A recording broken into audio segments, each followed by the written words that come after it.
Shaquille O'Neal at Lakers, may bagong player yan ang ating pag-uusapan. Final seconds. Bryant for the win. Bang!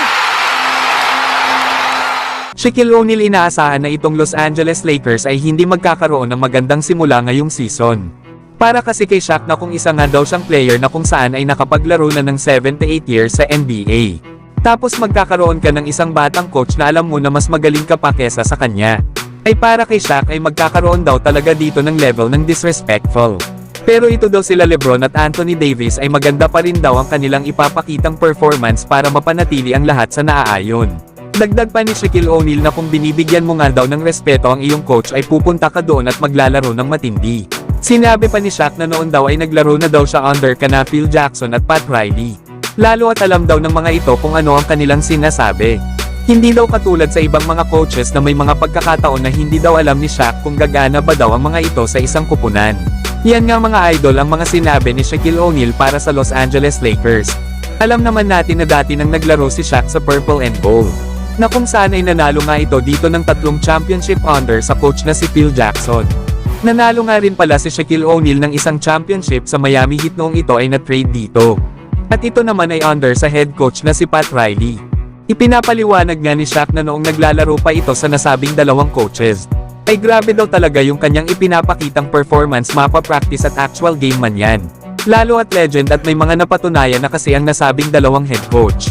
Hindi daw kasi katulad ni Coach JJ Redick ang bagong head coach ng Los Angeles Lakers, na bagamat malawak ang kaalaman nito sa larong basketball, ay ang tanging hawak nga lang nito sa kanyang resume ay ang kanyang dating pagiging role player sa NBA. Na dito ay hindi nga ito nanalo ng isang championship at wala din itong experience sa pagiging coach sa kahit anumang liga, especially na sa NBA.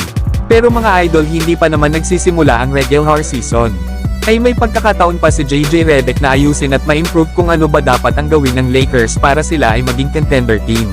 Dapat patunayan ni JJ Redick sa mga kritiko, lalo na sa kanyang mga players, na isa siyang head coach na dapat respetuhin, lalo at ang gusto niya ay ang manalo sila ng NBA championship ngayong season. Kaya abangan na lang natin mga idol, kung tama nga ba ang prediction nitong si Shaquille O'Neal sa Los Angeles Lakers. Samantalang dati namang player ng Los Angeles Lakers na si Alex Fogg, ay muling bumalik sa kanilang kupunan para mag-sign ng Exhibit 10 contract. Una na ngang na-wave ng Lakers itong bago nilang kinuha sa Exhibit 10 contract na si Valerio Bowden para magkaroon ng spot sa training camp roster si Alex Fogg, na kung matatandaan din last season ay kinuha ito ng Lakers para sa kanilang 2-way contract, lalo at isa itong undrafted player last summer. Pero tinanggal nga rin ito ng Lakers bago nag-sign sa Dallas Mavericks bilang 2-way player at nakasama pa sa NBA Finals. Nasa kanyang 6 games sa pagitan ng Lakers at Dallas, ay nag-average ito ng 2 points sa loob ng 6 minutes per game. May edad nga ito na 21 years old sa ngayon. Kilala nga ito sa kanyang depensa, kaya tingnan natin dito sa Lakers kung may na-improve ba sa kanyang opensa.